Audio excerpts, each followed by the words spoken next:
Экинчи суроо 19 жаштамын дейт. Мен таксырды көрдүм. Мен кыймылдай албайм, мойнум кыймылдабайт. Мойнумду кыймылдата алам, калганы кыймылдабайт. Жакшы дебейт колум бутум дейт.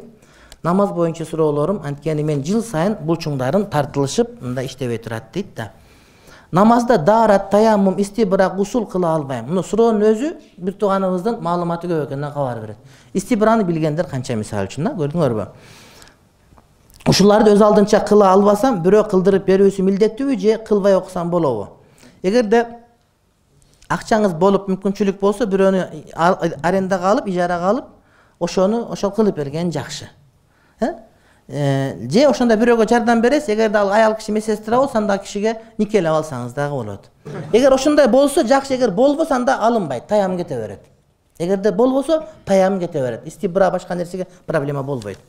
Кээде мисал эртең менен кыбылага тескери карап жатып калам дейт, оодарылган, каякты карасам боло берет. Бул адамдар байланган өкүмдө. Бирөөнү алып келип туруп, ушундай жыгачка таңып койсо, каякты карап отурса, ошак карап окуй берет деген сөз да. Самолетто отургандар, машинада отурган сыяктуу эле сиздики дагы эгерде мындай бир бурула албай калсаңыз, ошо кайсы жак карап турган болсоңуз, ошол жакты караган бойдон ниет кылып окуй бересиз. Намазда көздөрүм кайсы жакты караш керек, маңдайды карай бересиз. Эгерде караганда түк эмес, балким сажда кыла турган жерде, ошого тууралап карайсыз. Намаз качан сакыт болот? Баш кыймылдабай калганда. Эгерде баш эле кыймылдап турган болсо, намаз окуш милдеттүү болот, урматтуу бир тууганым. Кыям, руку, сажда каадаларым кандай болот? Алдын жетишинче. Так эгерде башыңыз эле кыймылдаса, анда ошол башыңызды максимум ий алганыңыз бул руку, сажда болот дагы. Ошонун жарымынчасы бул эмне сизге руку болуп эсептелет. Кол менен кулак какканда, байлаганда кандай кылам? Кол көтөрүлбөсө какпайсыз. Аллаху акбар деп окуй бересиз. Жүрөк менен кагылат бардыгы. Анан кол байлаганда мына ошондой. Эгер байлай алсаңыз байладыңыз, байлабасаңыз байлабаган бойдон окуй бересиз. Эгер колдор иштебесе байлаган кереги жок. Дуа кылганда колду көтөрүш деген шарт эмес. Бул сүннөт, урматтуу бир тууганым, дуа кылганда колду көтөргөн сүннөт, сөзсүз түрдө парз эмес. Жаткан болсом же отурсам кантип намаз окуйм, бирөөнүн жардамы жок, кыймылдай албайм. Жаткан боюнча башты кыймылдап окуй бересиз. Жаткан боюнча кандай болсо башты кыймылдаткан бойдон окуй бересиз. Жолго чыгып калсам, мүмкүнчүлүк болбой калса, парыздарды эле окуймбу? Ооба.